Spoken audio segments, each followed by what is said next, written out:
আজ শেয়ার করব উচ্ছের দুর্দান্ত স্বাদের একটা রেসিপি। উচ্ছে এমন একটা সবজি শুধু ছোটরা কেন, বড়দের মধ্যেও বেশিরভাগই পছন্দ করে না। তবে আজ আমি যেইভাবে রান্নাটা করব, একদমই তেতো লাগবে না, বড় থেকে ছোট সকলেই চেটেপুটে খেয়ে নেবে, এটা আমি গ্যারান্টি দিয়ে বলতে পারি। নমস্কার বন্ধুরা, শ্বশুর বৌমা রান্নাঘর অ্যান্ড ব্লগ চ্যানেলে সকলকে স্বাগত। তাহলে রেসিপিটা কি করে তৈরি করব সেটাই দেখে নেওয়া যাক। এইখানে সবার প্রথমে আমি উচ্ছে নিয়ে এসেছি, এবার এগুলোকে কেটে নিয়ে ফিরে আসছি। এইখানে সমস্ত উচ্ছেগুলো কেটে নিয়েছি, আর উচ্ছেগুলো বেশ মোটা মোটা করে কেটেছি। আর যেগুলো একটু পাকা বীজ ছিল সেগুলোকে ফেলে দিয়েছি, আর কচি যে বীজগুলো সেগুলো উচ্ছের সাথে রয়েছে। ভালো করে জল দিয়ে ধুয়ে নেব। উচ্ছেটাকে ভালো করে জল পাল্টে পাল্টে ধুয়ে নিয়ে এবার এর মধ্যে দিয়ে দিচ্ছি লবণ আর হলুদ গুঁড়ো। আর কোনো কিছু এর মধ্যে এখন ব্যবহার করব না। ভালো করে লবণ আর হলুদটা দিয়ে মেখে আমি 10 মিনিট মতন রেস্টে রেখে দেব। লবণ আর হলুদ ভালো করে উচ্ছের গায়ে মেখে নিয়েছি। এবার আমি টুকরোগুলো হাতের উপরে তুলে দেখিয়ে দিচ্ছি যে কতটা মোটা করে কেটেছি। উচ্ছেটাকে 10 মিনিট রেস্টে রাখার কারণ আছে, সেটা পরে বলছি। এদিকে গ্যাসের ওভেনে কড়াইটা বসিয়ে তার মধ্যে আমি দিয়ে দেব সাদা তেল, একদম অল্প পরিমাণ। এইখানে আমি 1.5 চা চামচ সাদা তেল ব্যবহার করেছি।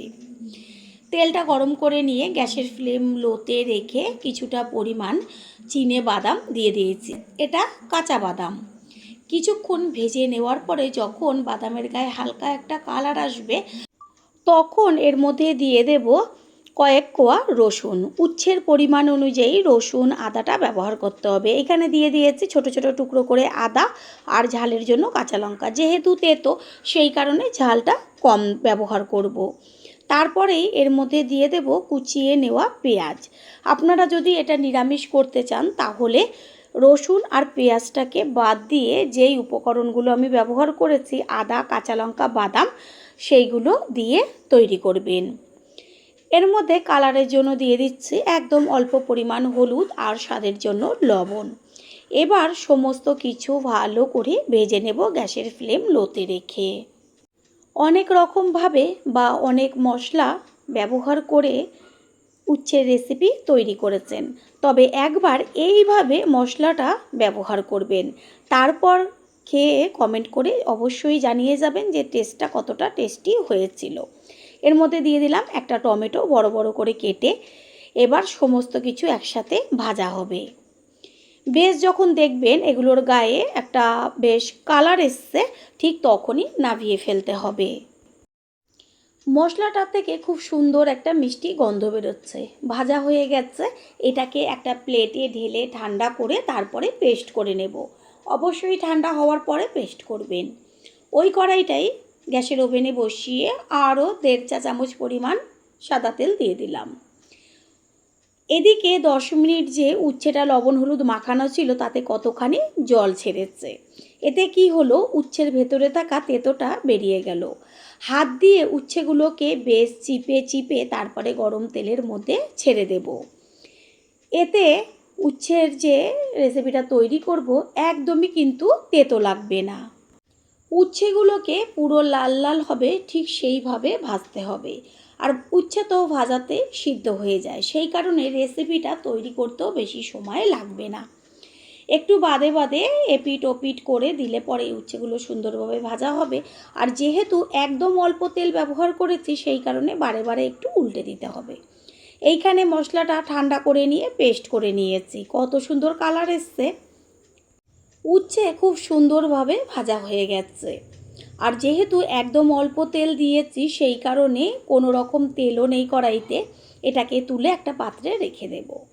ওই কড়াইয়ের মধ্যেই দিয়ে দেব এবার সর্ষের তেল। সব সময়ের জন্য আমি চেষ্টা করি একদম অল্প তেল ব্যবহার করে কিভাবে টেস্টি রান্না তৈরি করা যায়। তেলের মধ্যে ফোড়ন দেওয়া হলো 1/2 চা চামচ পরিমাণ সাদা জিরে আর একটা শুকনো লঙ্কা। ফোড়নটার থেকে সুন্দর একটা মিষ্টি গন্ধ বেরোচ্ছে। এই পর্যায়ে ওই যে মশলাটা আমি সব কিছু দিয়ে পেস্ট করে রেখেছিলাম সেই মশলা সম্পূর্ণটা দিয়ে দেব। আর এই রেসিপির খেতে একটু মশলাটা বেশি হবে, তাতেই খেতে ভালো লাগবে। গ্যাসের ফ্লেম লোতে রেখে এইবার এর মধ্যে দিয়ে দেব কালারের জন্য হলুদ গুঁড়ো, আর দিয়ে দিচ্ছি হাফ চা চামচের থেকেও কম পরিমাণ কাশ্মীরি লঙ্কার গুঁড়ো, 1 চা চামচ পরিমাণ ধনের গুঁড়ো, আর 1 চা চামচ পরিমাণ জিরের গুঁড়ো। এগুলো সব ছোটো চামচের 1 চামচ করে ব্যবহার করেছি। সব কিছু ভালো করে মিশিয়ে নিয়ে এবার মশলাটাকে কষিয়ে নেব। পুরনো বন্ধুদের সবসময় আমাদের পাশে এইভাবে ভালোবেসে থেকে এগিয়ে নিয়ে যাবার জন্য অনেক অনেক ভালোবাসা। মশলার থেকে কত সুন্দর তেল ছাড়ছে। এবার মশলাটাকে একটু খুন্তি দিয়ে নেড়েচেড়ে দিতে হবে। আর এত সুন্দর একটা গন্ধ বেরোচ্ছে যে রান্না করবে বা আশেপাশে একদম গন্ধে মম করবে। আমি তো মশলার মধ্যে অল্প পরিমাণ লবণ দিয়েছিলাম, এখন চেক করে নিলাম, দেখলাম লবণের একটু প্রয়োজন, সেই কারণে ছোটো চামচের 1 চা চামচ পরিমাণ লবণ দিয়ে ভালো করে নেড়ে চেড়ে নিয়ে এবার যেহেতু মশলাটা কষানো হয়ে গেছে, ভেজে নেওয়া উচ্ছেটাকে দিয়ে দেব। আর উচ্ছেটাকে দিয়ে মশলার সাথে আরও 1.5 থেকে 2 মিনিট মতন গ্যাসের ফ্লেম লোতে রেখে কষিয়ে নেব। প্রথমবার যারা আমাদের চ্যানেল ভিজিট করছেন তাদের আন্তরিক শুভেচ্ছা ও অনেক ভালোবাসা। আমাদের রেসিপিগুলো যদি ভালো লেগে থাকে সাবস্ক্রাইব করে দেওয়ার অনুরোধ রইল, ও পাশে থাকা বেল আইকনে ক্লিক করলে পরবর্তী ভিডিওগুলো সবার আগে আপনাদের কাছেই পৌঁছে যাবে। উচ্ছেটা কষিয়ে নেওয়ার পরে এর মধ্যে ব্যবহার করেছি উষ্ণ গরম জল। আর জল একদম বেশি ব্যবহার করবেন না, এটা বেশ হালকা একটু গ্রেভি থাকবে, সেই পর্যায়ে নামাতে হবে। উচ্ছে তো ভাজাতে সিদ্ধ হয়ে গেছে, সেই কারণে বুঝে জলটা ব্যবহার করবেন। গ্যাসের ফ্লেম হাই করে দিয়েছি, 2 থেকে 3 মিনিট মতন হাই ফ্লেমে দিয়ে ফুটিয়ে নিয়ে একটু লো ফ্লেমে রাখবো, কারণ মশলাটার যেন উচ্ছের মধ্যে যায়। বন্ধুরা, আপনারা যে যেইখান থেকে ভিডিওটি দেখছেন অবশ্যই কমেন্টের মাধ্যমে জানাবেন। আপনাদের ধন্যবাদ জানাতে পারলে সত্যিই আমরা ভীষণ ভীষণ আনন্দিত হব।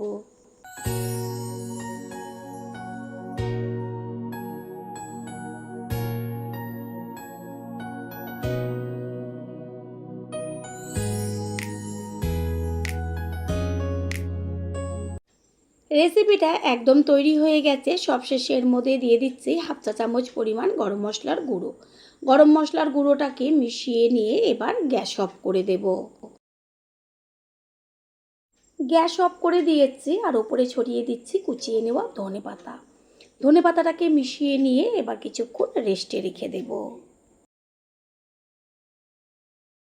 কিছুক্ষণ বাদে ফিরে এসে এবার একটা প্লেটে তুলে নেব। তৈরি হয়ে গেল আজকের রেসিপি। আশা করি রেসিপিটি ভালো লাগলো, আর যদি ভালো লেগে থাকে একটা লাইক, কমেন্ট, পারলে একটা শেয়ার করে অবশ্যই জানাবেন।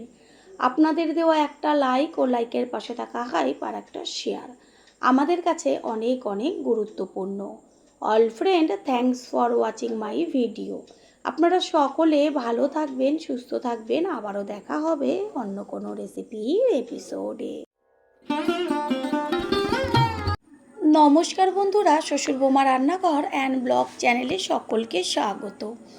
আজ শেয়ার করব কাঁকরোলের দুর্দান্ত স্বাদের একটা রেসিপি।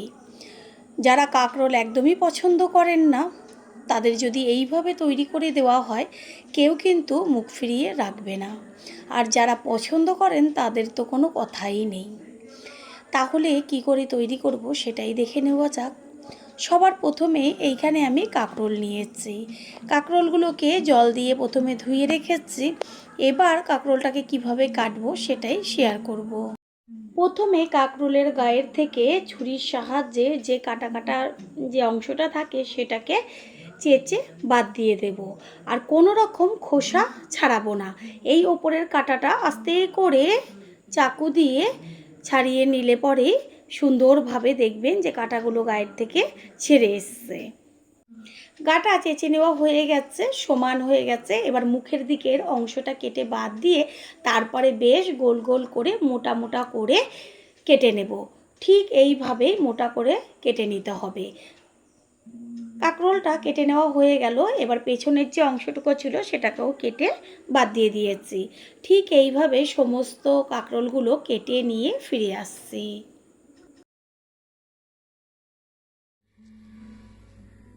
কাঁকরোলগুলো কেটে নিয়ে তারপর আবারও ভালো করে জল দিয়ে ধুয়ে জলটাকে ছেঁকে রেখেছি। এবার এর মধ্যে কিছু উপকরণ মেশাবো, যেমন দিয়ে দিচ্ছি 1 চা চামচ পরিমাণ ছোট চামচের জিরের গুঁড়ো, দেব ছোট চামচের 1 চা চামচ পরিমাণ ধনের গুঁড়ো। জিরের গুঁড়ো আর ধনের গুঁড়ো কাঁকরোলের পরিমাণ অনুযায়ী মেশাতে হবে। তারপর দিয়ে দিচ্ছি কালারের জন্য হলুদ গুঁড়ো, এখানে 1/2 চা চামচ হলুদ গুঁড়ো ব্যবহার করেছি। এবার এর মধ্যে দিয়ে দেব 1/2 চা চামচের থেকেও কম পরিমাণ লঙ্কার গুঁড়ো। তারপরে এর মধ্যে দিয়ে দেব 2 চা চামচ পরিমাণ বেসন, অবশ্যই বেসনটা দেবেন। দেব 1 চা চামচ আদার পেস্ট।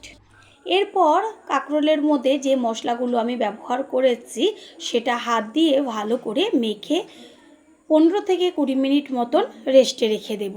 আর আমি যেইভাবে আজকে রেসিপিটা তৈরি করব, একবারের জন্য হলেও তৈরি করে খেয়ে তারপরে সে কমেন্ট করে জানিয়ে যাবেন। 15-20 মিনিট বাদে ফিরে এসে গ্যাসের ওভেনে কড়াই বসিয়ে কড়াইটা গরম করে নিয়ে তার মধ্যে দিয়ে দিয়েছি সর্ষের তেল। একদম অল্প পরিমাণ সর্ষের তেল আমি ব্যবহার করেছি।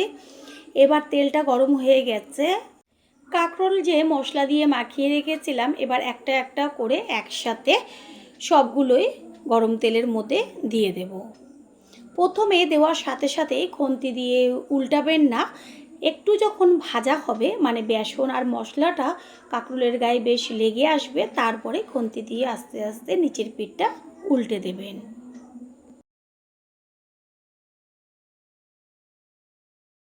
তিন চার মিনিট বাদে নিচের পিঠটা একটু ভাজা হওয়ার পরে উল্টে দিচ্ছি ওপরের পিঠটা হবার জন্য।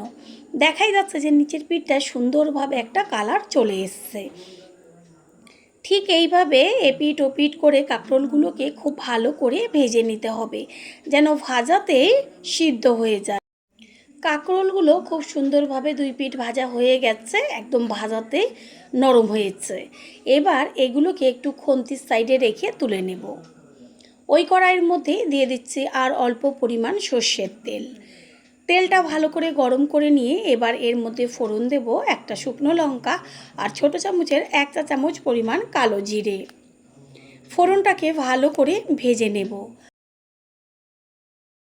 ফোড়নের থেকে সুন্দর একটা গন্ধ বেরোচ্ছে। এই পর্যায়ে এর মধ্যে দিয়ে দিয়েছি কুচিয়ে নেওয়া পেঁয়াজ। পেঁয়াজটাকে বেশ তেলের মধ্যে ভালো করে নেড়ে চেড়ে নেব। আর পেঁয়াজটা যেন তাড়াতাড়ি মজে আসে সেই কারণে দিয়ে দিচ্ছি স্বাদ অনুযায়ী লবণ। লবণটাকে মিশিয়ে নেব। যে কোনো সবজি বা যে কোনো রান্না যদি আমরা একটু ভিন্নভাবে রান্নার চেষ্টা করি তাহলে রান্নার যে একঘেয়েমি ভাবটা সেটাও চলে যায় আর একটা অন্যরকম টেস্ট আসে, খেতে কিন্তু লাগে দুর্দান্ত। পেঁয়াজটা ভাজা হয়েছে, এই পর্যায়ে এর মধ্যে দিয়ে দিচ্ছি 1 চা চামচ রসুনের পেস্ট, 1 চা চামচ আদার পেস্ট। এবার রসুন আর আদা ভালো করে পেঁয়াজের সাথে মিশিয়ে ভেজে নেব।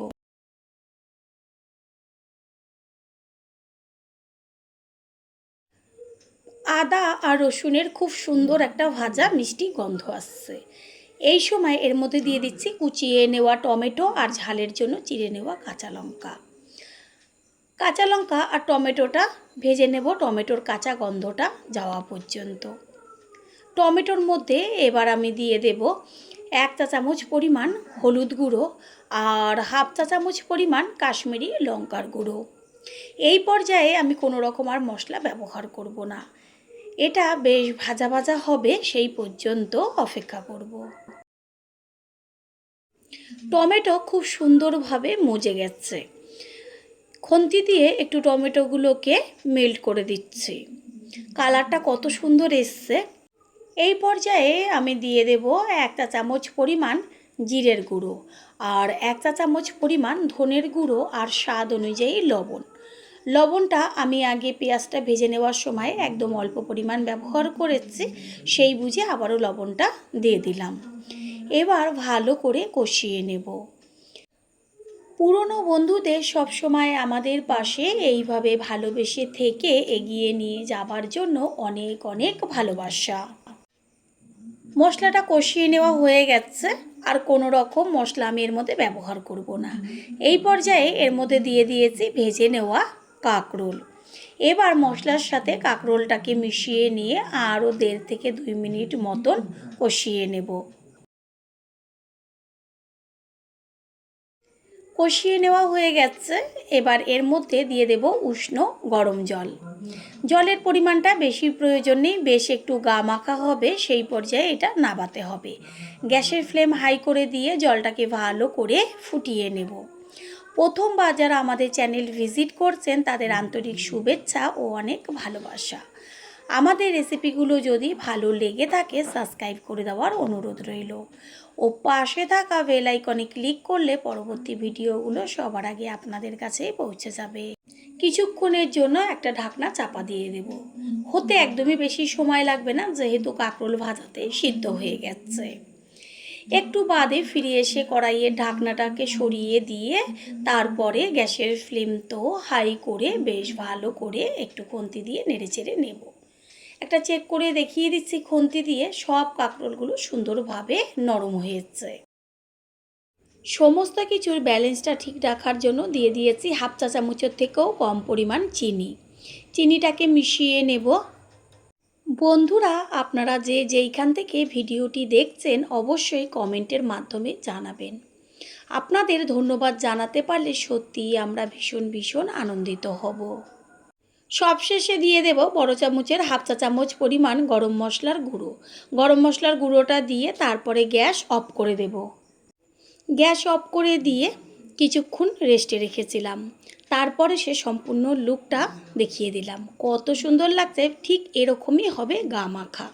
এবার একটা প্লেটে তুলে নেব। তৈরি হয়ে গেল আজকের রেসিপি। আশা করি রেসিপিটি ভালো লাগলো। আর যদি ভালো লেগে থাকে একটা লাইক, কমেন্ট, পারলে একটা শেয়ার করে অবশ্যই জানাবেন। আপনাদের দেওয়া একটা লাইক ও লাইকের পাশে থাকা হাইপ আর একটা শেয়ার আমাদের কাছে অনেক গুরুত্বপূর্ণ। All friend, thanks for watching my video. আপনারা সকলে ভালো থাকবেন, সুস্থ থাকবেন। আবারও দেখা হবে অন্য কোনো রেসিপির এপিসোডে।